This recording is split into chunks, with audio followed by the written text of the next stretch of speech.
નમસ્કાર વિદ્યાર્થી મિત્રો, હું સુનિલ રાદડિયા યુવા ઉપનિષદ ફાઉન્ડેશનના ઓનલાઈન પ્લેટફોર્મ પર આપનું સ્વાગત કરું છું. અગાઉ આપણે જે વિડીયો મૂક્યા એ ટેટ 1-2ના જે શિક્ષણ અભિયોગિતાના પ્રશ્નો હતા એના મૂક્યા હતા. હવે આજે જે વિડીયોની અંદર ચર્ચા કરવાની છે તે ટાટ એસ. ટાટ એસનો મતલબ થાય સેકન્ડરી. સેકન્ડરીની અંદર ધોરણ 9 અને 10ના શિક્ષકો માટે આ પરીક્ષા લેવાય છે અને એના પ્રશ્નોની આપણે આજે ચર્ચા કરવાની છે. તો વધુ કંઈ ચર્ચા ન કરતા આગળ વધીએ અને પહેલા પ્રશ્નથી શરૂઆત કરીએ કે ભાઈ નીચે આપેલ મનોવૈજ્ઞાનિક સાથે એમના દ્વારા પ્રતિપાદન એટલે કે શોધાયેલા સિદ્ધાંત જોડો કે કયા મનોવૈજ્ઞાનિકે કયો સિદ્ધાંત રચ્યો છે એના વિશે આપણે ચર્ચા કરવાની છે. અહીંયા મનોવૈજ્ઞાનિકના નામ આપેલા છે, અહીંયા એમના સિદ્ધાંતોના નામ આપેલા છે.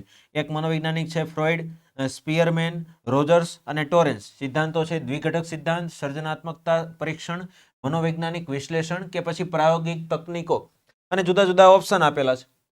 હવે અમુક વૈજ્ઞાનિકોની આપણને ખ્યાલ હોય કે ભાઈ આ વૈજ્ઞાનિકે આમ જ કર્યું છે, મને ખ્યાલ જ છે, તો એ વૈજ્ઞાનિકના આધારે આપણે જોવાનું કે ભાઈ એમાંથી આમાં કયો જવાબ સેટ થાય છે. તો એક કે બે જવાબ સેટ થતા હોય તો બે વિકલ્પો તમારા એમ જ નીકળી જશે. બરાબર, તો સાચો જવાબ આવશે આ. કઈ રીતે કે ફ્રોઈડ નામનો વૈજ્ઞાનિક હતો, એણે 3 નંબર એટલે કે મનોવૈજ્ઞાનિક વિશ્લેષણની શોધ કરેલી હતી. એણે મનોવૈજ્ઞાનિક વિશ્લેષણનો સિદ્ધાંત આપેલો છે. બીજો છે સ્પિયરમેન. સ્પિયરમેન આપણને ખ્યાલ છે તે મુજબ દ્વિઘટક સિદ્ધાંત, બુદ્ધિનો દ્વિઘટક સિદ્ધાંત છે કે બુદ્ધિ બે પ્રકારની છે, એક સામાન્ય બુદ્ધિ અને એક વિશિષ્ટ બુદ્ધિ. એક જન્મજાત મળે છે અને એક શીખવાથી મળે છે. તો આ જે દ્વિઘટક સિદ્ધાંત છે એટલે કે સ્પિયરમેને કયો સિદ્ધાંત આપ્યો? દ્વિઘટક. એટલે બી માં શું આવશે? 1. તો બી ની અંદર 1. ત્યારબાદ છે રોજર્સ. તો રોજર્સે આપણને ખ્યાલ છે તે મુજબ પ્રાયોગિક તકનીકો કે પ્રયોગના આધારે શિક્ષણ આપવું એની તકનીકોની શોધ કોણે કરેલી છે? રોજર્સ નામના મનોવૈજ્ઞાનિકે. તો ત્રીજામાં આવશે 4 એટલે કે સી ની અંદર 4. અને છેલ્લું જે વધ્યું ટોરેન્સ, એ ટોરેન્સની અંદર જવાબ આવશે સર્જનાત્મકતા પરીક્ષણનો સિદ્ધાંત. તો આ રીતે આપણને ખ્યાલ આવ્યો કે પહેલામાં ત્રીજું છે, બીજામાં પહેલું, સી ની અંદર ચોથું અને ડી ની અંદર 2. અમુક આપણને ખબર હોય તો એના આધારે તમે થોડોક અંદાજ લગાવી શકો અને બે વિકલ્પો તમારા આરામથી બહાર કાઢી શકો છો. તો સાચો જવાબ આવશે ફ્રોઈડે શેની શોધ કરેલી છે? મનોવૈજ્ઞાનિક વિશ્લેષણની, સ્પિયરમેને દ્વિઘટક સિદ્ધાંતની, રોજર્સે પ્રાયોગિક તકનીકોની અને ટોરેન્સે સર્જનાત્મકતા પરીક્ષણની. બરાબર, આ ખાસ યાદ રાખજો. એક પ્રશ્ન પણ પૂછાઈ શકે આની અંદર, મતલબ કે ખાલી એવું પૂછાઈ શકે કે ફ્રોઈડ નામના મનોવૈજ્ઞાનિકે કયો સિદ્ધાંત આપ્યો? તો મનોવૈજ્ઞાનિક વિશ્લેષણનો સિદ્ધાંત આપ્યો. ત્યારબાદ બીજો પ્રશ્ન છે પ્રયત્ન અને ભૂલનો સિદ્ધાંત જે છે એ કોના દ્વારા પ્રતિપાદિત કરાયેલો છે? જો આ રીતે પણ પૂછાઈ શકે કે પ્રયત્ન અને ભૂલનો જે સિદ્ધાંત છે એ કોણે આપ્યો છે? Ivan Pavlov, BF Skinner, Edward Thorndike કે જેપી ગિલફર્ડ? તો એની અંદર સાચો જવાબ છે એડવર્ડ થોર્નડાઇક. એડવર્ડ થોર્નડાઇકે પ્રયત્ન અને ભૂલનો સિદ્ધાંત આપ્યો કે પ્રયત્નો દ્વારા આપણે જુદા જુદા પ્રયત્નો કરતા જાવ તો ભૂલની સંખ્યા ઘટતી જાય. એક વખત તમે ભૂલ કરો છો, એના આધારે કંઈક શીખો છો, બીજી વખત એમાં કંઈક ભૂલ કરો છો, પાછા શીખો છો. એમ જેમ તમે પ્રયત્નોની સંખ્યા વધારતા જાઓ એમ તમારી ભૂલોની સંખ્યા ઘટતી જાય. તો એ સિદ્ધાંત કોણે આપેલો છે? એડવર્ડ થોર્નડાઇકે. ત્યારબાદ પછીનો પ્રશ્ન છે નીચેનામાંથી કઈ બચાવ પ્રયુક્તિ નથી? હવે બચાવ પ્રયુક્તિ એટલે શું એ પહેલા સમજી લ્યો કે બચાવ પ્રયુક્તિ એટલે કે તમારો જે ઈગો છે, તમારો અંદર સ્વ છે, એ ઈગો હર્ટ ન થાય, ઈગોને બચાવવા માટે તમે કંઈક પ્રયુક્તિ અજમાવો છો કે મારો વાક નથી, એ બીજાનો વાક છે, તમે તમારો વાક દર્શાવતા જ નથી, તમારો ઈગો હર્ટ થવા જ નથી દેતા. તો એ ઈગોથી બચવા માટે તમે જે છટકબારી કરો છો, એ છટકબારી જે છે એને શું કહેવાશે? મનોવૈજ્ઞાનિક ભાષામાં બચાવ પ્રયુક્તિ. અહીંયા શું વાત થઈ? બચાવ પ્રયુક્તિ નથી. સ્થગિતતા અથવા પીછેહટ, પ્રક્ષેપણ, સ્વપ્રેમ કે તાદાત્મ્ય? તો આમાંથી કઈ બચાવ પ્રયુક્તિ નથી? તો આની અંદર સાચો જવાબ આવશે સ્વપ્રેમ. આવી કોઈ બચાવ પ્રયુક્તિ નથી. સ્થગિતતા નામની બચાવ પ્રયુક્તિ છે જેની અંદર કેવું થાય છે કે આપણે એક પછી એક જુદી જુદી અવસ્થા આવે છે. ગર્ભાવસ્થા છે, શિશુ અવસ્થા છે, તરુણાવસ્થા છે, યુવાવસ્થા, પ્રૌઢાવસ્થા. તો આવી રીતે જુદી જુદી અવસ્થાઓ છે. પણ કેટલાક શું કરે કે પોતાને ખબર છે કે આગળની અવસ્થામાં આપણે કંઈ કરી શકવાના નથી અથવા આપણી હેસિયત નથી એવી અવસ્થામાં આપણે બધા વચ્ચે રહેવું, તે શું કરે છે? એક અવસ્થામાં અટકી જાય છે. બાળક છે તો શિશુ અવસ્થામાં જ અટકી જાય, પછી આગળની અવસ્થામાં જાય નહીં. મોટું થઈ ગયા પછી પણ એવા વર્તન કરે કે જાણે કે બાળક જ છે. તો એ બચાવ પ્રયુક્તિ એટલે કઈ? સ્થગિતતા. પ્રક્ષેપણ એટલે અગાઉના આપણે જે ટેટ 1 ને 2 ના વિડીયો મૂક્યા એમાં પણ મેં પ્રક્ષેપણ સમજાવ્યું હતું, ફરી એક વખત ચર્ચા કરી લઈએ. પ્રક્ષેપણ એટલે શું? કે તમારો વાક હોય પણ તમે એ વાકને સ્વીકારતા નથી. એક્ઝામ્પલ તરીકે પેલું દ્રાક્ષ વાળું દ્રાક્ષ ખાટી છે, શિયાળ ક્યારનું બચાવ પ્રયુક્તિ કરતો, મતલબ કે શિયાળને પેલી દ્રાક્ષ ખાવી છે, એ ઠેકડા મારે છે, કૂદકા મારે છે, ઘણા પ્રયત્નો કરે પણ થાકી જાય છે, દ્રાક્ષ એના હાથમાં આવતી નથી, એ આગળ વધે છે. ત્યારે કોઈ એને પૂછે છે શું કામ તમે દ્રાક્ષ ન ખાધી શિયાળભાઈ? તો એમ કે છે કે દ્રાક્ષ તો ખાટી હતી, મારે તો ક્યાં ખાવી હતી. તો આ બચાવ પ્રયુક્તિ એટલે શું? પ્રક્ષેપણ. તમે બીજા ઉપર ઢોળી દીધું, દ્રાક્ષ ઉપર સીધો વાઘ ઢોળી દીધો, મારે ક્યાં ખાવી હતી, એ તો ખાટી હતી. તમે ડાન્સ કરતા હોય ને અચાનક પડી જાવ, તમારો જ વાઘ છે, તમને આવડ્યું નહીં એટલે તમે પડી ગયા, તમારા ટાંટિયા ભટકાણા, એટલે શું થયું? તમે પડી ગયા. પણ તમે શું કહો છો? એ તો સ્ટેજ થોડુંક વાંકું હતું એટલે હું પડી ગયો, બાકી હું તો મસ્ત ડાન્સ કરતો હતો. તો આવી જે બચાવ પ્રયુક્તિ છે એને શું કહેવાય? પ્રક્ષેપણ. આવી કોઈ બચાવ પ્રયુક્તિ આવતી નથી. તાદાત્મ્ય એટલે શું? તો તાદાત્મ્યની ચર્ચા પણ આપણે અગાઉના વિડીયોમાં જોઈ ગયા કે તાદાત્મ્યનો મતલબ થાય કે તમે કંઈક નથી કરી શકતા તો બીજા જે કંઈ કરે છે એમાં તમે ખુશ થાવ. જેમ કે તમારે ક્રિકેટર બનવું છે પણ તમે ક્રિકેટર બની શક્યા નહીં, તો જ્યારે ક્રિકેટની અંદર કોઈ સારું પ્રદર્શન કરે, કોઈ વર્લ્ડ કપ લઈને આવે અથવા તો કોઈ એવોર્ડ મળે તો તમને આનંદ થવા મળે, તમે ફટાકડા ફોડવા મળો, તમે ચીચિયારીઓ પાડવા મળો, બરાબર? તો તમે જે નથી કરી શક્યા, માની લો તમારે સાયન્ટિસ્ટ થવું છે ને તમે રોકેટ સાયન્સમાં શોધ કરવા માંગો છો પણ તમે નથી કરી શક્યા, ભારત દ્વારા કોઈ સ્પેસ શટલ છોડવામાં આવ્યું તો તમને જ આનંદ મળવા મળે અથવા તમે એના વખાણ કરવા માંડો, તો એ પ્રકારની બચાવ પ્રયુક્તિ છે એને કહેવાય તાદાત્મ્ય, બરાબર? તો આની અંદરથી કઈ બચાવ પ્રયુક્તિનો પ્રકાર નથી? તો એ છે સ્વપ્રેમ. સ્વપ્રેમ નામની કોઈ બચાવ પ્રયુક્તિનો ઉલ્લેખ થયેલો નથી. ત્યારબાદ પછીનો પ્રશ્ન છે નીચેનામાંથી કયો વલણનો પ્રકાર નથી? આપણા જે વર્તન છે, આપણા અલગ અલગ જુદા જુદા વલણ છે એનો પ્રકાર કયો નથી? બરાબર? હકારાત્મક વલણ, નકારાત્મક વલણ, મિશ્ર વલણ કે તટસ્થ વલણ? આમાંથી કયો એક વલણનો પ્રકાર નથી? બરાબર? તો સાચો જવાબ આવશે મિશ્રણ નામનો વલણનો કોઈ પ્રકાર નથી. અને હકીકતમાં જે મિશ્ર વલણ હોય ને, મતલબ બંને પ્રકારનું વલણ હોય ને, જેની અંદર હકારાત્મક ને નકારાત્મક, એને મિશ્ર વલણ નહીં પરંતુ તટસ્થ વલણ તરીકે ઓળખવામાં આવે છે. એટલે મિશ્ર વલણ નામનો કોઈ વલણનો પ્રકાર નથી. પ્રકાર કયા કયા છે? હકારાત્મક પોઝિટિવ વલણ, નકારાત્મક નેગેટિવ વલણ. બંને વલણ હોય તો કેવું વલણ કહેવાય? તટસ્થ વલણ, બરાબર? પરંતુ મિશ્ર વલણ નામનો કોઈ પ્રકાર નથી. ત્યારબાદ પછીનો પ્રશ્ન છે, અહીંયા એક વિધાન ક આપેલું છે અને વિધાન ખ આપેલું છે. વિધાન ક એવું છે કે કિશોરાવસ્થામાં કિશોર પસંદગીના મિત્રોની ટોળી રચીને મસ્ત બની ફરવું ગમે છે. કિશોરાવસ્થા એટલે કઈ અવસ્થા પછીની અવસ્થા? શિશુ અવસ્થા પછીની અવસ્થા. એટલે શરૂઆતના જે 5-6 ધોરણ સુધીની જે અવસ્થા છે તે, એમાં મિત્રો બનાવીને ટોળી બનાવીને રમવું તમને ગમે છે. બીજું છે તરુણાવસ્થા, એટલે કે કિશોરાવસ્થા પછીની અવસ્થા, 13 થી 14 વર્ષે જે આવે તે અવસ્થા. તરુણાવસ્થામાં તરુણને દીવા સ્વપ્નોની સૃષ્ટિ, અહીંયા પ્રિન્ટિંગ મિસ્ટેક છે, સૃષ્ટિમાં રાચવું ગમે છે, એટલે સતત દીવા સ્વપ્નમાં રહેવું ગમે છે.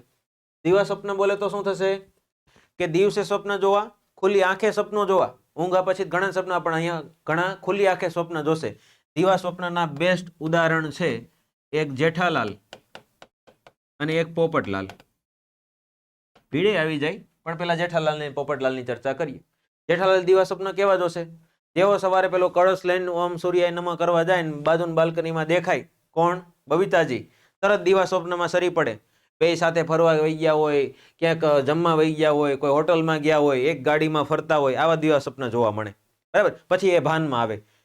પોપટલાલ કેરીને જોઈ ગયો પહેલી વખત, સીધો દીવા સ્વપ્નમાં જતો રહ્યો, ક્યાંય છેક સુધી પહોંચી જાય, લગ્ન થઈ ગયા ત્યાં સુધી પહોંચી જાય.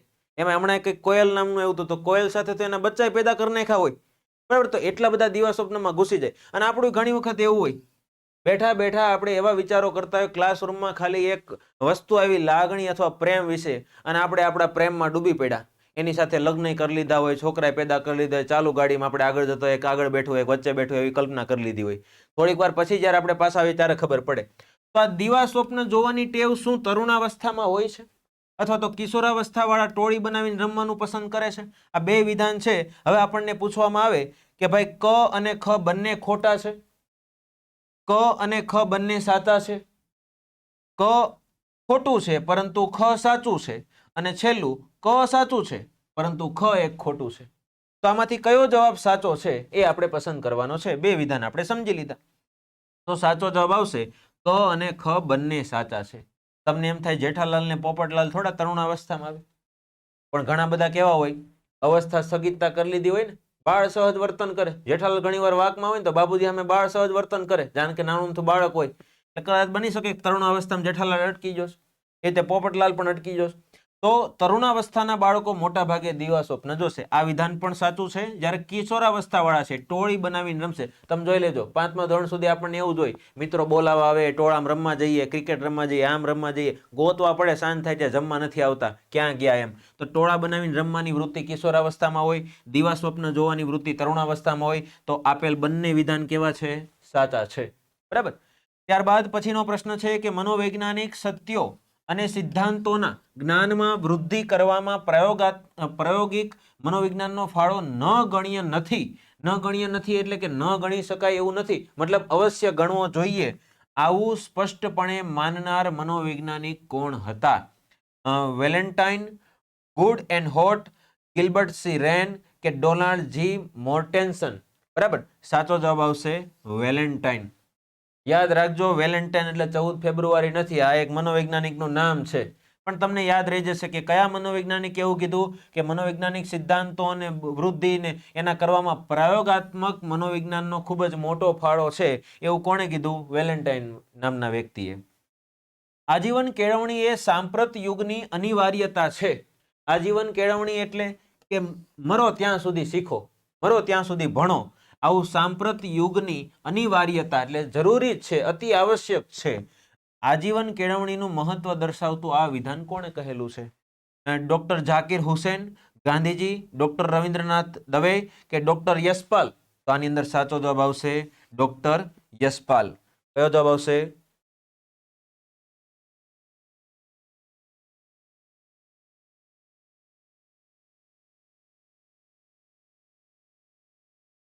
તો આની અંદર સાચો જવાબ આવશે ડોક્ટર યશપાલ. આજીવન કેળવણી એ સાંપ્રત યુગની અનિવાર્યતા છે, એવું કયા મનોવૈજ્ઞાનિકે કીધું? ડોક્ટર યશપાલે. ત્યારબાદ છે થોર્નડાયક કે સ્કિનર જેવા મનોવિજ્ઞાનીઓએ વિચારસરણીઓનો મૂળ પાયો મનોવિજ્ઞાનની કઈ અભ્યાસ પદ્ધતિ આધારિત છે? કઈ અભ્યાસ પદ્ધતિના આધારે જુદા જુદા સિદ્ધાંતો એને આપ્યા? કોણે કોણે? થોર્નડાયક ને સ્કિનર જેવા મનોવૈજ્ઞાનિકોએ. કે ભાઈ વ્યક્તિગત ઇતિહાસ પદ્ધતિ, ભેદ સીમા પદ્ધતિ, પ્રાયોગિક પદ્ધતિ કે પછી સામાજિક મિતિ પદ્ધતિ? તો સાચો જવાબ આવશે પ્રાયોગિક પદ્ધતિ. કેમ કે આ વૈજ્ઞાનિકો કેવા હતા? જુદા જુદા પ્રયોગો કર્યા, જુદા જુદા પ્રાણીઓ ઉપર, જુદી જુદી વસ્તુઓના આધારે, અને પછી કંઈક એને એના પરથી તારણ કાઢ્યું અને જુદા જુદા અધ્યયનના સિદ્ધાંત આપ્યા. બિલાડી ઉપર પ્રયોગો કર્યા, કૂતરા ઉપર પ્રયોગો કર્યા, ચિમ્પાન્જી ઉપર પ્રયોગો કર્યા. તો આ જે પદ્ધતિ દ્વારા એને પ્રાપ્ત કર્યું એ કયું છે? પ્રાયોગિક પદ્ધતિ દ્વારા એને કંઈક સિદ્ધાંતો બહાર પાડ્યા. તો થોર્નડાયક ને સ્કિનર જેવા મનોવૈજ્ઞાનિકે કઈ પદ્ધતિનો ઉપયોગ કર્યો છે? પ્રાયોગિક પદ્ધતિનો ઉપયોગ કર્યો છે અને જુદા જુદા સિદ્ધાંતો આપ્યા છે. વૈયક્તિક તફાવતોની સૌથી વધુ અસર કરતું મહત્વનું નીચે પૈકી શું ગણાવી શકાય? કે ભાઈ વૈયક્તિક તફાવતો જે છે, વ્યક્તિ વ્યક્તિ વચ્ચેના તફાવતો છે, એમાં સૌથી વધુ અસર કરતું પરિબળ કયું છે? શું ગણી શકાય? આનુવંશિકતા, કૌટુંબિક વાતાવરણ, શાળાકીય વાતાવરણ કે પછી સામાજિક વાતાવરણ? કે દરેક વ્યક્તિ જુદા જુદા સ્વભાવ ધરાવે છે, જુદું જુદું જ્ઞાન ધરાવે છે, જુદી જુદી આવડત ધરાવે છે. આના પાછળ સૌથી વધુ જવાબદાર કોણ છે? એની આનુવંશિકતા એટલે કે પેઢી દર પેઢી મળતો વારસો, કૌટુંબિક વાતાવરણ, કુટુંબોનું વાતાવરણ, કે પછી શાળાકીય વાતાવરણ કે પછી સામાજિક વાતાવરણ? તો બધા જુદા જુદા વ્યક્તિ જુદા જુદા પ્રકારના છે, એની પાછળ કોણ જવાબદાર છે? આનુવંશિકતા, આપણા ડીએનએ. કેમ કે મોટા ભાગનું જ્ઞાન તો આપણને ડીએનએ માંથી જ મળતું હોય છે, કે આપણા જે પ્રકારના ડીએનએ હોય એના આધારે આપણો વિકાસ થતો હોય. આપણે જોયું હતું કે વિકાસ છે કોના પર આધાર રાખે છે? વિકાસનો આધાર આપણને ખ્યાલ છે તે મુજબ એક છે વારસો અને બીજું છે વાતાવરણ. મુખ્ય અસર કરતું પરિબળ કયું છે? વારસો. કે વિકાસ આના પર જ આધાર રાખે છે. તો દરેક વ્યક્તિનો વિકાસ જુદી જુદી રીતે થાય, તો દરેક વ્યક્તિ તફાવત ધરાવે છે. કોના આધારે? આનુવંશિકતાના આધારે. પછીનો સવાલ છે નીચે આપેલ વિધાન 1 અને 2 માટે અધ્યયનના લક્ષણોના સંદર્ભે નીચેના પૈકી કયો વિકલ્પ યોગ્ય છે? પહેલું એક વિધાન તમને આપેલું છે કે અધ્યયન એ વર્તન કે પ્રતિચારમાં થતો ફેરફાર છે, કે તમારા વર્તનમાં, તમારા સ્વભાવમાં થતો ફેરફાર. અધ્યયન એટલે શું? તો તમે જે શીખો છો એના આધારે તમારા વર્તન અને પ્રતિચારમાં ફેરફાર થાય છે. તે લાભદાયક પ્રદ પણ હોય કે ન પણ હોય. તમે જે શીખો છો એ કદાચ સારું પણ હોય અને સારું ન પણ હોય, એવું એક વિધાન છે. બીજું છે અધ્યયન એ જીવનથી શરૂ થઈ અમુક ઉંમર જતા અટકી જાય છે, કે તમારી જે શીખવાની આવડત છે એ તમે જીવો છો એટલે મતલબ જન્મ લ્યો છો ત્યારથી શરૂઆત થાય છે, અને ત્યારબાદ અમુક ઉંમરે એ વસ્તુ અટકી જાય છે કે હવે તમે શીખી શકતા નથી. તો આ બે વિધાન છે, એ બે વિધાન માટે તમે શું સાચું ગણી શકો? ફક્ત એ સાચું છે, ફક્ત બીજું સાચું છે, 1 અને 2 બંને સાચા છે, અને 1 અને 2 પૈકી કોઈ પણ સાચા નથી. તમને શું લાગે છે બંને વિધાનમાં કયું સાચું છે? તો સાચો જવાબ આવશે ફક્ત એ સાચું છે કે અધ્યયનના આધારે તમારા વર્તન અને પ્રતિચારમાં ફેરફાર થાય છે. હા, કદાચ બની શકે એ લાભપ્રદ પણ હોય અને ન પણ હોય. એક્ઝામ્પલ તરીકે આલ્બર્ટ આઇન્સ્ટાઈન છે, એણે શીખ્યું કે ભાઈ અણુ પરમાણુ કઈ રીતે કામ કરે છે, અને એના આધારે એણે E=mc² નામનું સૂત્ર આપ્યું કે ભાઈ એક કણમાં અસંખ્ય ઉર્જા હોય.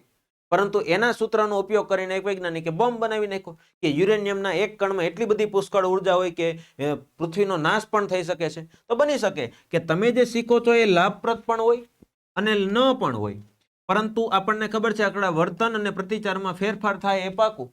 બરાબર, તમે કંઈક શીખી લો પછી તમારા વર્તન અને પ્રતિચારમાં ફેરફાર થાય તો વિધાન એક સાચું છે.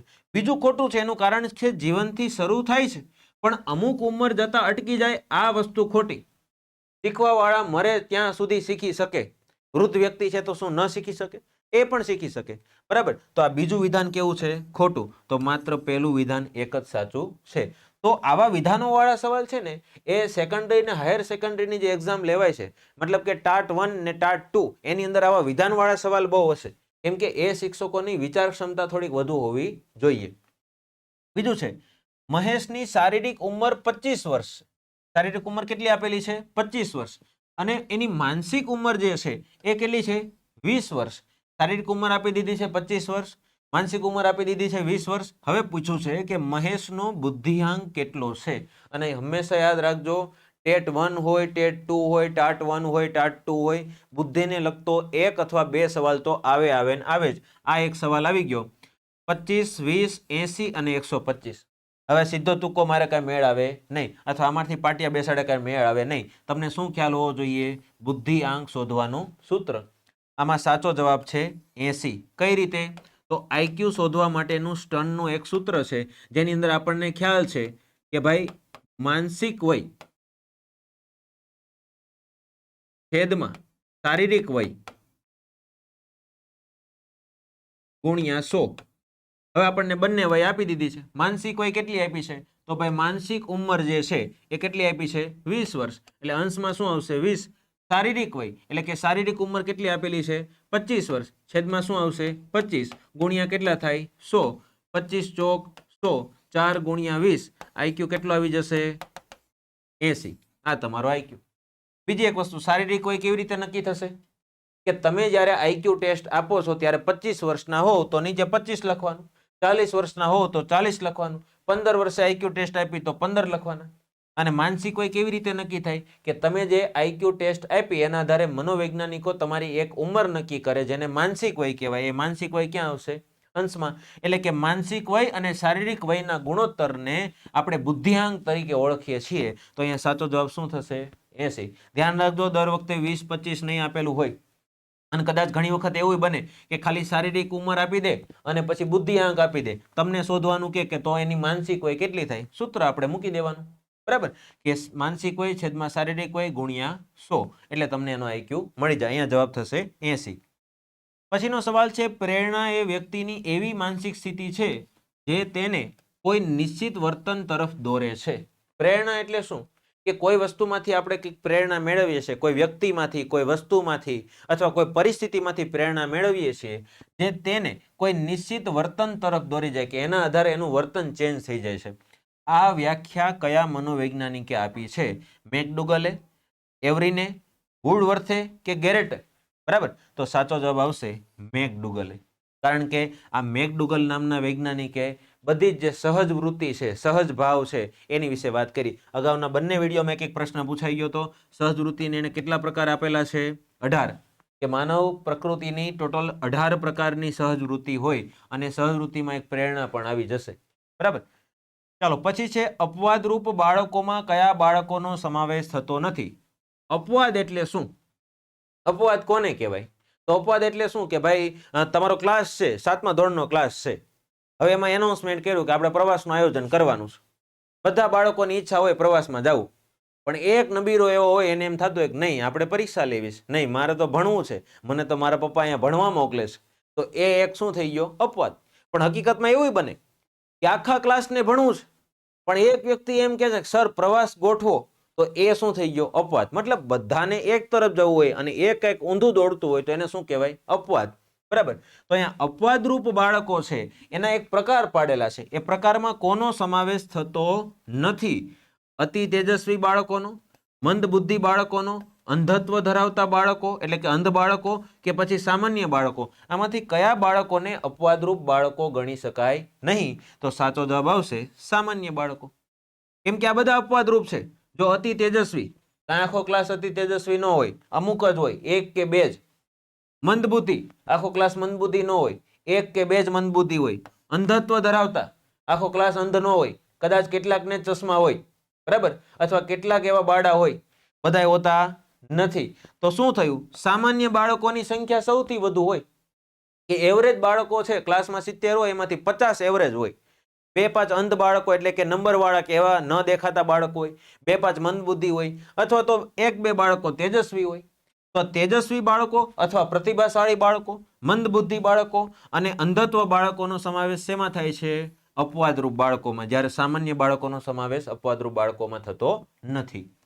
પછી છે શિક્ષણ પ્રક્રિયાના 3 ઘટકો કયા? આ શિક્ષણની જે પ્રક્રિયા છે એના 3 ઘટકો કયા?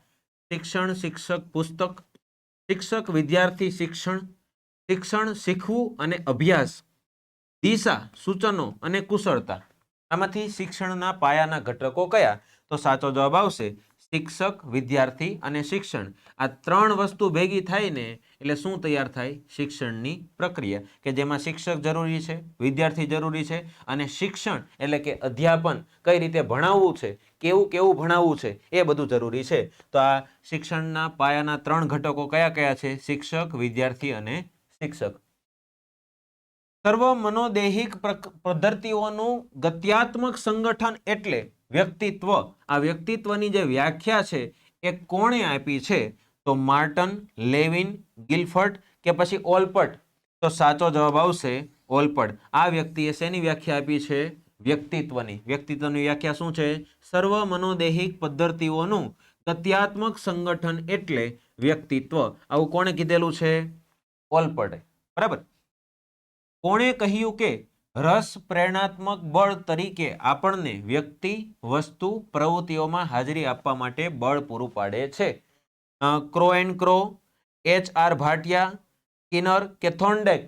તો સાચો જવાબ આવશે ક્રો એન્ડ ક્રો નામના મનોવૈજ્ઞાનિકે એવું કીધું કે રસ પ્રેરણાત્મક બળ એ શું કરે છે? તો આપણને વ્યક્તિ, વસ્તુ અને પ્રવૃત્તિમાં હાજરી આપવા માટે બળ પૂરું પાડે છે.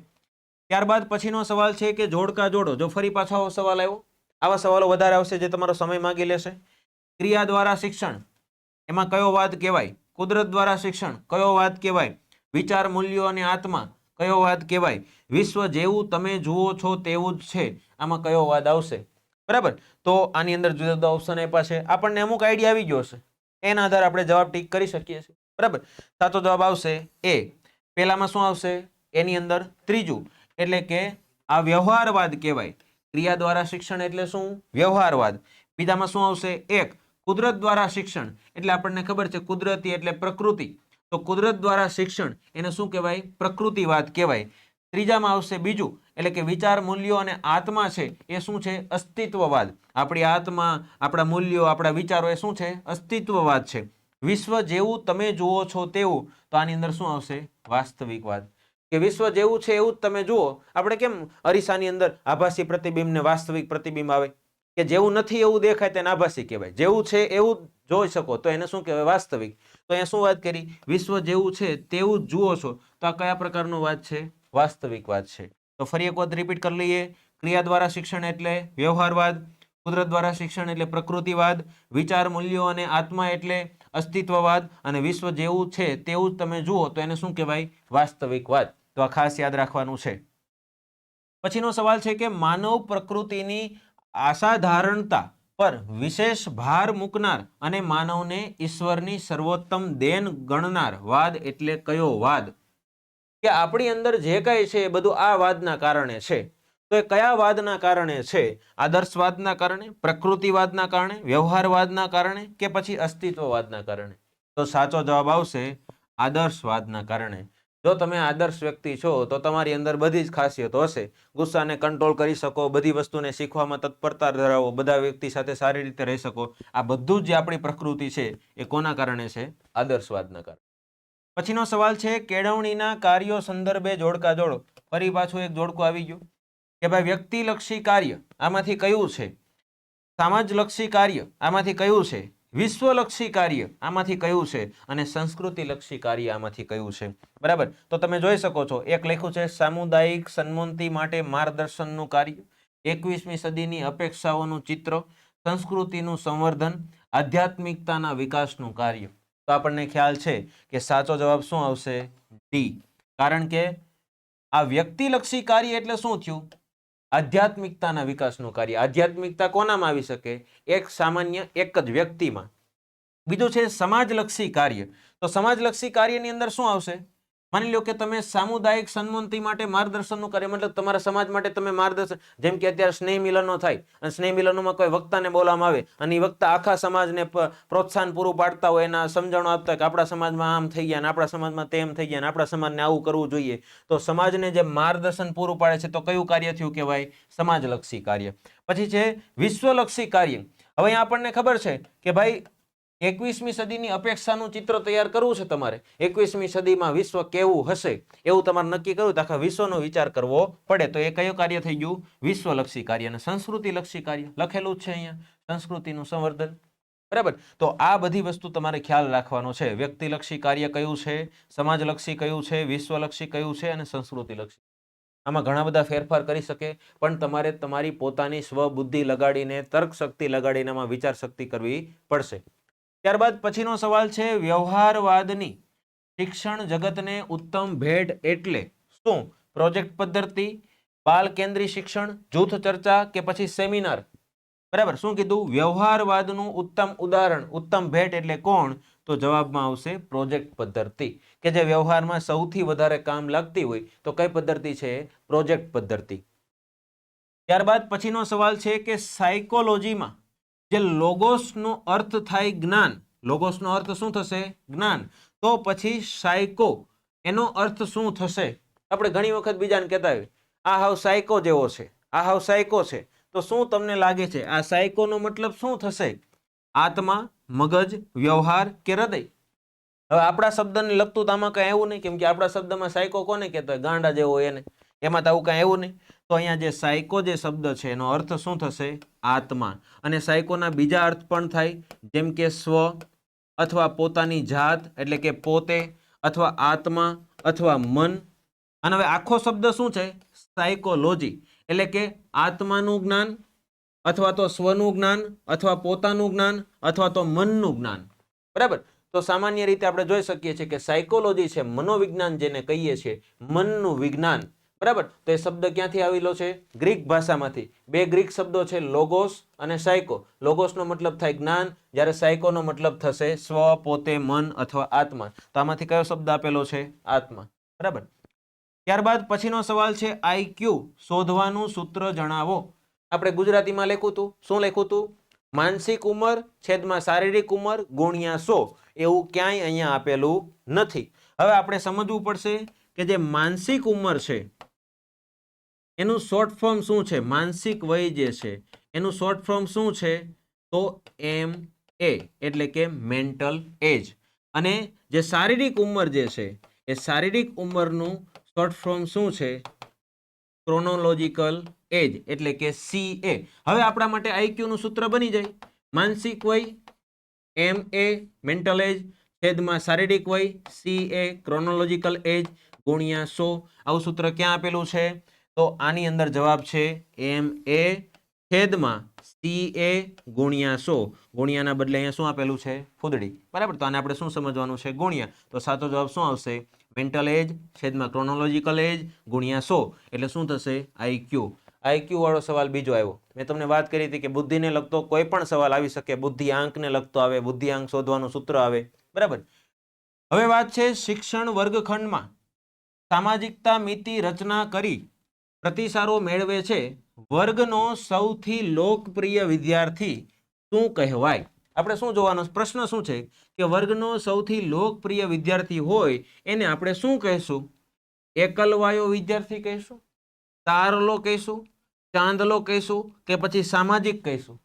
બે ઓપ્શન તો નીકળી જ ગયા છે તમારા આધારે. બે ઓપ્શન વધ્યા છે, એમાં કન્ફ્યુઝન છે.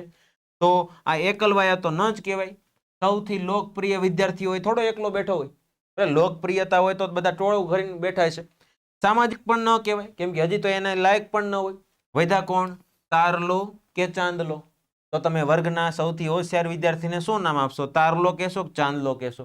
બરાબર, તો સાચો જવાબ આવશે તારલો. આપણે ઘણી બધી શાળાના પોસ્ટરો જોયા હોય ને, અમારી શાળાના વિશેષ તારલાઓ, બરાબર, એની નીચે એના ફોટા લગાડ્યા હોય. તો મતલબ શું થયો? આપણે સૌથી હોશિયાર વિદ્યાર્થીઓને શું કહીએ છીએ? તારલાઓ. બરાબર, તો જવાબ શું આવશે? તારલો. ચોક્કસ વસ્તુ, વ્યક્તિ કે પરિસ્થિતિ પ્રત્યેની વ્યક્તિની માનસિક અને ચેતાકીય તત્પરતા એટલે શું? પૂર્વગ્રહ, બુદ્ધિ, પ્રત્યક્ષીકરણ કે મનોવલણ? મતલબ શું થયો કે વસ્તુ, વ્યક્તિ, પરિસ્થિતિ પ્રત્યેની વ્યક્તિની પોતાની માનસિક તત્પરતા કેવી છે અને શું કહેવાય? તો એને કહેવાશે મનોવલણ. હવે બધી વસ્તુ માટે, બધા વ્યક્તિ માટે, બધી પરિસ્થિતિ માટે બધા લોકો જુદું જુદું વિચારતા હોય એટલે કે બધાના મનોવલણ જુદા જુદા હોય છે. તો એને શું કહેવાશે? મનોવલણ. ત્યારબાદ પછીનો સવાલ છે કે સ્ટ્રોંગે કઈ રસ સંશોધનિકાની રચના કરેલી છે? પ્રાથમિક સંશોધનિકા, વ્યાવસાયિક અભિરુચિ સંશોધનિકા, વિજ્ઞાન રસ સંશોધનિકા કે પછી કમ્પ્યુટર સંશોધનિકા? આ બધા સવાલ આવે ત્યારે આપણને એમ લાગે આવું ક્યાંય આવતું જ નહોતું. બરાબર, તો અમુક સવાલો અંદર સીધે સીધું યાદ રાખવાનું છે. આને શું શોધ્યું છે? વ્યાવસાયિક અભિરુચિ સંશોધનિકા. આ કોણે શોધ્યું છે? સ્ટ્રોંગ નામના વૈજ્ઞાનિકે. ઘણા બધા બાળકો નાના હોય ને ત્યારથી જ એને વ્યવસાયમાં રસ જાગવા માંડ્યો હોય કે મારે મોટા થઈને આવું બનવું છે, મારે મોટા થઈને અને એના વલણો એવા થઈ ગયા હોય. બરાબર, તો એ જે વ્યાવસાયિક અભિરુચિની સંશોધનિકાની શોધ કોણે કરી છે? સ્ટ્રોંગ નામના મનોવૈજ્ઞાનિક. ત્યારબાદ પછીનો સવાલ છે કે શાળા અભ્યાસક્રમનું આયોજન નીચેના કયા મુદ્દાને અનુલક્ષીને થવું જોઈએ? કે ભાઈ અભ્યાસક્રમ છે એ શેના આધારે નક્કી થવો જોઈએ? વિદ્યાર્થીના ધ્યેય અને હેતુઓ અને તેના રસ પ્રમાણે, કે પછી વિવિધ વિષયમાં ઉપલબ્ધ પુસ્તક પ્રમાણે, કે પછી કોલેજની પ્રવેશ પરીક્ષા પ્રમાણે, કે પછી શિક્ષકની તાલીમ અને રસ પ્રમાણે? આમાંથી શેના આધારે અભ્યાસક્રમ નક્કી થવો જોઈએ? બરાબર, તો સાચો જવાબ આવશે વિદ્યાર્થીના ધ્યેય, એના હેતુ અને એના રસ પ્રમાણે. કે કયું ધોરણનું બાળક છે? હવે તમે 10મા ધોરણનો અભ્યાસક્રમ 5મા ધોરણમાં ન ભણાવી શકો કેમ કે તમને ખબર છે કે એમાં કોઈ એવા ધ્યેય નથી, એમાં કોઈ એવા હેતુઓ નથી અને એને એમાં રસય ન હોય. ધીમે ધીમે એને સ્ટેપ બાય સ્ટેપ ભણાવવા પડે. તો અભ્યાસક્રમ શેના આધારે નક્કી થશે? જે તે વિદ્યાર્થીને ભણાવવાના છે એના ધ્યેય, એના હેતુ અને એના રસ પ્રમાણે. બરાબર, ચાલો પછીનો સવાલ છે અધ્યાપન કૌશલ્ય અને તેના ઘટકોની દ્રષ્ટિએ જોડકા જોડવાના છે. અહીંયા જુદા જુદા અધ્યાપન કૌશલ્ય આપેલા છે. એક છે વિષયાભિમુખ કૌશલ્ય, સુદૃઢીકરણ કૌશલ્ય, કાપા કાર્ય કૌશલ્ય. આમાં કાપાનો મતલબ થાય કાળા પાટિયા, કાળા પાટિયા કાર્ય કૌશલ્ય. અને પછી છે ઉત્તેજકના પરિવર્તન કૌશલ્ય. એમાંથી જોડકા જોડવાના છે કે ભાઈ આ વિધાનો આમાં કોને લગતા છે? બરાબર, તો સાચો જવાબ આવશે આ પહેલામાં સી, એટલે કે વિષયાભિમુખ કૌશલ્ય. વિષયાભિમુખ કૌશલ્ય કોને કહેવાય? કે વાર્તા પ્રયુક્તિનો ઉપયોગ. કે તમારે કોઈ વિષય ભણાવવાનો છે તો એના પહેલા એને વાર્તાઓ કયો, આડી અવળી વાતો કરો અને પછી એ મુદ્દા પર ઉતારી લાવો. તો એને કયું કૌશલ્ય કહેવાય? વિષયાભિમુખ કૌશલ્ય કહેવાય. પછી છે સુદૃઢીકરણ કૌશલ્ય. સુદૃઢીકરણ કૌશલ્યનો મતલબ થાય વિદ્યાર્થીના જવાબને અક્ષરશઃ કાળા પાટિયા પર લખવું, સુદૃઢીકરણ. બરાબર, પછી છે કાપા કાર્ય કૌશલ્ય. હવે ઘણી વખત કેવું થાય, અહીંયા કાપા કાર્ય લખ્યું હતું, અહીંયા કાપા કાર્ય લખ્યું હતું, તો આપણને એમ થાય બીજા ત્રીજામાં શું આવતું છે? એ. પણ સુદૃઢીકરણનો મતલબ થાય સુંદર અક્ષરે વર્ણન કરવું. તો વિદ્યાર્થીઓના જવાબને અક્ષરશ કાપા કાર્ય પર લખવાનું કાર્ય છે ને શું કહેવાય? સુદૃઢીકરણ. પણ કાપા કાર્ય કૌશલ્યનો સાચો મતલબ શું થશે? મુદ્દાઓ ટૂંકા અને સાદા હોવા જોઈએ. કે તમારે કાળા પાટિયા પર, મતલબ કે બોર્ડ પર કંઈક લખવું છે એટલે કે આખા આખા ફકરા નહીં લખી શકાય, એમાં મુદ્દાઓ લખી શકાય, મુદ્દાઓને શોર્ટ ફોર્મમાં લખી શકાય. બરાબર, કેમ કે આખા પાઠને ભણાવતી વખતે આખું બોર્ડ તમે ભરીને બેસી જાઓ તો એ કંઈ ચાલે નહીં. તો કાપા કાર્ય કૌશલ્ય એટલે મુદ્દાઓ ટૂંકા અને સાદા હોવા જોઈએ. ત્યારબાદ છે ઉત્તેજકના પરિવર્તન કૌશલ્ય. હવે એક જ વધ્યું છે, વાણીમાં આરો અવરો, બરાબર, કે તમારી વાણી કયા પ્રકારની છે, સારી નબળી ગમે તે પ્રકારની. તો આ રીતે જુદા જુદા કૌશલ્ય આપી દીધા છે અને એની સાથે સુસંગત વાક્યો આપણે જોડવાના છે. બરાબર, તો સાચો જવાબ આવશે બી. ત્યારબાદ છે શિક્ષક વર્ગખંડમાં બાળકોને પેલા રાષ્ટ્રધ્વજ બતાવ્યા પછી તેના વિવિધ રંગો, એના ચક્રની સમજ આપણને આપે છે. સમાજ નહીં આવે, અહીંયા સમજ આવશે. શું આવશે? સમજ આપે છે. તો શિક્ષકે અધ્યયન સૂત્રનો ઉપયોગ કર્યો. કયા અધ્યયન સૂત્રનો ઉપયોગ કર્યો? આગમન પરથી નિગમન તરફ, જ્ઞાત પરથી અજ્ઞાત તરફ, સાદા પરથી સંકુલ તરફ, કે પછી પૂર્ણ પરથી ખંડ તરફ. આપણે આવો ને આવો પ્રશ્ન એક જોઈ ગયા ટેટ 2 ની અંદર, કે બરાબર પેલા શિક્ષક છે શરીરનું જ્ઞાન આપે છે, ત્યારબાદ તંત્રનું જ્ઞાન આપે છે, ત્યારબાદ પાચન તંત્ર સમજાવે છે. તો એવી જ રીતે અહીંયા એક પ્રકાર છે કે ભાઈ રાષ્ટ્રધ્વજ બતાવવાનો પહેલા, પછી એના રંગ વિશે વાત કરવાની, પછી એના ચક્ર વિશે વાત કરવાની. તો આવી સમજ આપવાની ક્રિયા એટલે આમાંથી કઈ? તો સાચો જવાબ આવશે પૂર્ણથી ખંડ તરફ. પેલા જો આખો પૂર્ણ રાષ્ટ્રધ્વજ બતાવ્યો, એટલે કે પૂર્ણ વ્યાખ્યા આપી, તમે આખો રાષ્ટ્રધ્વજ શું છે એ કીધું. પછી એના બાદ ખંડ એટલે કે એના એક એક ટુકડા વિશે સમજાવ્યું કે ભાઈ એનો આ રંગ આ સૂચવે છે, આ રંગ આ સૂચવે છે, અશોક ચક્ર આ સૂચવે છે, એમાં આટલા આરા હોય છે. તો શું સમજાવ્યું? પૂર્ણથી ખંડ તરફ. કઈ પ્રયુક્તિનો ઉપયોગ કર્યો એને? પૂર્ણથી ખંડ તરફ. ત્યારબાદનો સવાલ છે વર્ગખંડ વ્યવહારના પ્રકાર માટે યોગ્ય વિકલ્પ જણાવો. કે વર્ગખંડ વ્યવહારના પ્રકાર કેટલા પ્રકારના હોય? શાબ્દિક, અશાબ્દિક, લેખિત. ફક્ત 2 અને 3 સાચા એટલે કે અશાબ્દિક અને લેખિત. ફક્ત 1 અને 3 એટલે શાબ્દિક અને લેખિત. ફક્ત 1 અને 2 શાબ્દિક અશાબ્દિક. 1, 2, 3 તમામ સાચા છે. આમાંથી વર્ગખંડ વ્યવહારના કયા પ્રકાર સાચા છે? તો જવાબ આવશે 1 અને 2, કે વર્ગખંડના 2 જ પ્રકાર છે, શાબ્દિક અને અશાબ્દિક. એટલે કે તમે જે શબ્દો દ્વારા વર્ણન કરો છો, લખીને જે વર્ણન કરો છો, જો લેખિત નામનું કઈ આવે જ નહીં, લેખેલું શેમાં આવશે? શાબ્દિકમાં. લખવું પડે તો શબ્દનો ઉપયોગ કરવો જ પડે, બોલતી વખતે શબ્દનો ઉપયોગ તો કરવો જ પડે ને. તો એક તમારો વ્યવહાર કેવો હશે? શાબ્દિક. બીજો વ્યવહાર કેવો હશે? અશાબ્દિક. જેમ કે તમારા હાથના હાવભાવ હશે, તમારા ચહેરાના હાવભાવ હશે. તમે કોઈ વિદ્યાર્થી ગુસ્સો કરે છે, કંઈક નબળું કંઈક કામ કરે છે તો આંખો કાઢો છો, અથવા એક ધબ્બો મારો છો, એક ઢીકો મારી લ્યો છો, તો એ કેવું થયું? અશાબ્દિક. સ્કેલ મારવામાં કોઈ શબ્દની જરૂર ન પડે, લાફો મારવામાં કોઈ શબ્દની જરૂર ન પડે. તો 2 પ્રકારના વર્તન હશે, અશાબ્દિક અને શાબ્દિક. એટલે જો મારામારીના જ વિચાર નથી કરવાના પાછા. બરાબર, કંઈક તમે શિખામણ આપતી વખતે નાના બાળકોને કંઈક શીખવાડવું હોય ને, તો સૂરજ મામાન, ચાંદા મામાન વગેરે વગેરે બધું શીખવાડવું હોય ને, તો એને હાવભાવ દેખાડવા પડે. બરાબર, તો એ હાવભાવ વાળું જે વસ્તુ છે શું છે? અશાબ્દિક. જ્યારે લખાણ અને બોલવાનું જે કામ છે કેવું છે? શાબ્દિક. તો વર્ગખંડના કેટલા પ્રકાર છે? 2, શાબ્દિક અને અશાબ્દિક. લેખિત નામનું કાંઈ આવતું નથી. લેખિત વાળું બધું શેમાં સમાવેશ થાય છે? શાબ્દિકમાં.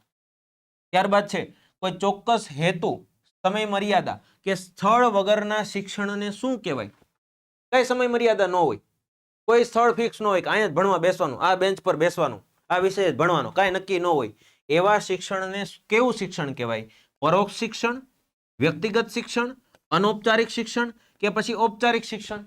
આમાંથી કયું શિક્ષણ એવું છે જેમાં કોઈ હેતુ નક્કી ન હોય, કોઈ સમય મર્યાદા નક્કી ન હોય, કે ભાઈ 1 કલાક ભણશું, 2 કલાક ભણશું, 3 કલાક ભણશું, સ્થળે નક્કી ન હોય, કયા ક્લાસમાં ભણશું, ક્યાં ભણશું? આવા શિક્ષણને કયું શિક્ષણ કહેવાય? તો એને કહેવાશે અનૌપચારિક શિક્ષણ.